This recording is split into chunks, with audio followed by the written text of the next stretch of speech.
I wished I could have knocked him out at the start, but as we saw, he came to my ears and whispered, "Please be easy on me." He thought I'm Mike Tyson and I will follow his script 40 seconds after I broke the clown's jaw. We are boxers, not content creators.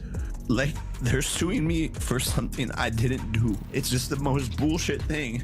And I literally had to pay them a lot of fucking... The ending already detonated, because Jake Paul isn't just dealing with a knockout loss anymore. He's now staring down a Netflix lawsuit that could blow up his entire boxing operation. And no, this doesn't feel real. Rewind for a second, because moments before lawyers entered the picture, this night was being sold as the ultimate legitimacy test of Jake's career. Instead, it exposed contracts, egos, and a business model built on noise rather than control. I heard that Gervonta Davis was being very difficult to work with and Netflix was just waiting for a reason. Yeah, we think he broke his jaw. He's fine. We met with Netflix afterwards. He took a shower. He drove himself to the hospital. A broken jaw is very common in sports, particularly in boxing or MMA, and I think the recovery time from... Jake Paul being sued by Netflix isn't some random aftershock. It's the consequence of a billion-dollar platform realizing they bet on volatility and got chaos instead. You could feel it the moment the Joshua fight ended. This wasn't influencer boxing, it was marketed as real heavyweight business, with judges, doctors, executives, and a global audience watching. When a machine that big feels embarrassed, it doesn't tweet. It litigates. Anthony Joshua didn't throw a single straight right hand for 6 rounds. Look at how fast everything flipped. One moment, Jake walks in with fearless branding turned all the way up. The next, executives are reportedly asking why the product they paid for turned into hospital footage and cancelled fights. Here's the unsettling part. There are whispers that what Netflix expected and what they received were not the same thing. And someone, somewhere, knows more than they're saying. And not only did you not get knocked out, you dropped and said, "Wow." I was like, wow, that was nice. I was on the ground, I was like, that was a good shot. Did he surprise you with his power? To be honest, no, but I mean, he surprised my jaw. Anthony Joshua didn't just beat Jake Paul, he removed the safety rails. Once those rails were gone, every promise made beforehand came under a microscope. Joshua wasn't a retired name or a novelty opponent. He was a fully operational heavyweight. And the moment Jake started circling instead of imposing himself, you could see panic setting in, slow, subtle, and irreversible. Looks like Jake Paul is trying to bait him into something, but he's the one that's hit the canvas twice in this round. Incredible. This is where the experience gap turned into a public dismantling. Joshua never even left second gear. That's what makes it terrifying. The danger was controlled, not accidental.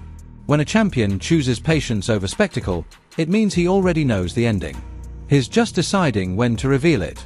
That decision arrived in round 5 like a guillotine. I love this shit and I'm gonna come back and get a world championship belt at some point. Are you surprised you went 6 rounds with the former 2-time unified heavyweight champion?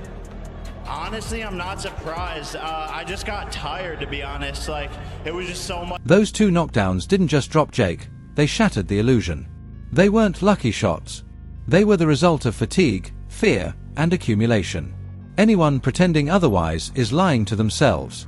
By round 6, this wasn't about courage anymore. It was about biology. And biology always tells the truth, even when the brand won't. I'm a little fucked up. But will you take care of me forever and ever? I saw you talking crap to AJ at one point. I was trying to get his head. I think I pissed him off. What were you telling him? I was just saying fuck. The broken jaw changed everything. You can't meme titanium plates away. You can't caption your way out of bone damage. Watching Jake try to turn hospital footage into content was the exact moment the crowd turned.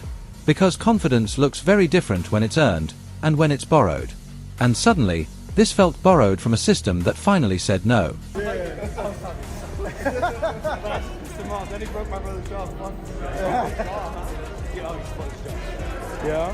You don't care, Jake's having a fucking blast. We'll see him back again for sure? Yeah. Here's the time bomb nobody wants to touch yet. Netflix didn't just lose one fight night. They allegedly lost an entire future plan. The cancelled Gervonta Davis bout wasn't a rumor. It involved infrastructure, marketing, sponsors, and projections already locked in. When something like that gets pulled unilaterally, platforms don't call it personal choice. They call it breach. Now, you asked me a question.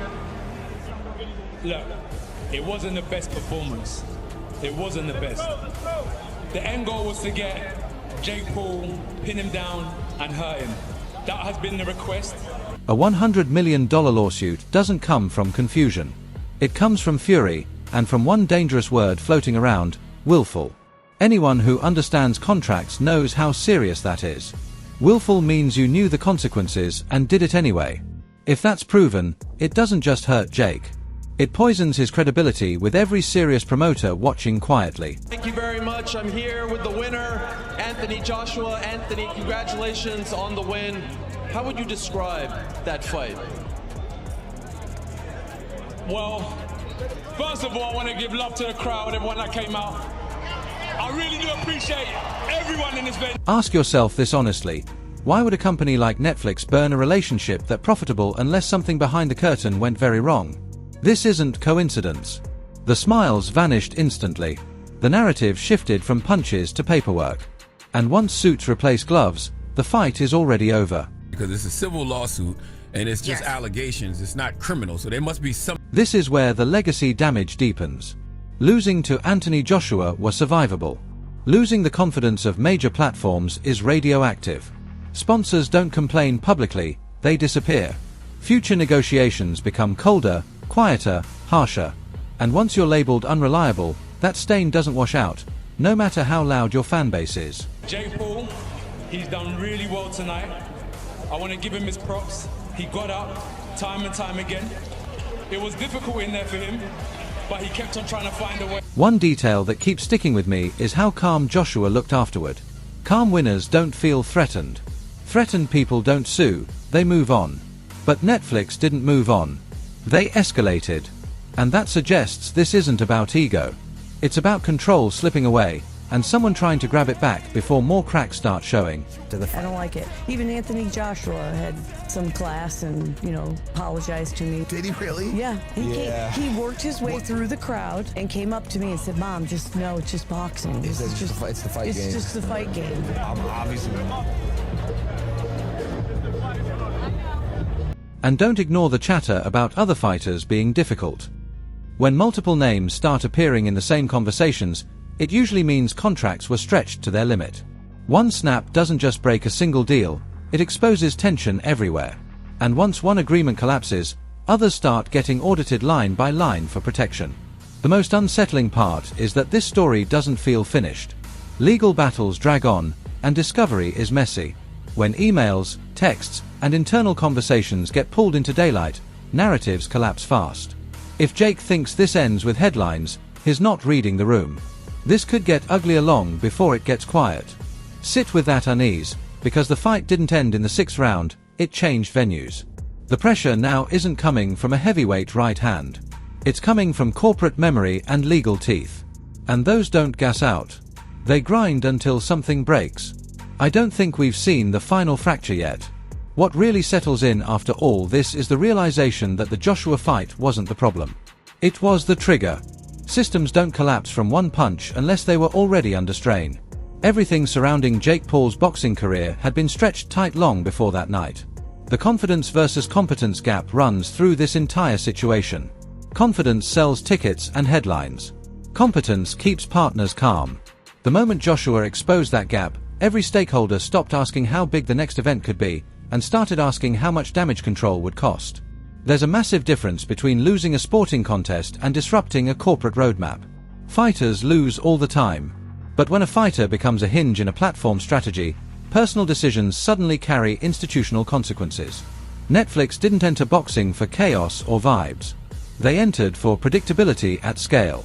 Betting on volatility only works as long as it stays inside the ring and doesn't spill into contracts, schedules, and advertiser confidence. What makes this more severe is that Jake wasn't positioned as an underdog experiment. He was positioned as a cornerstone, a bridge between traditional boxing and modern audiences.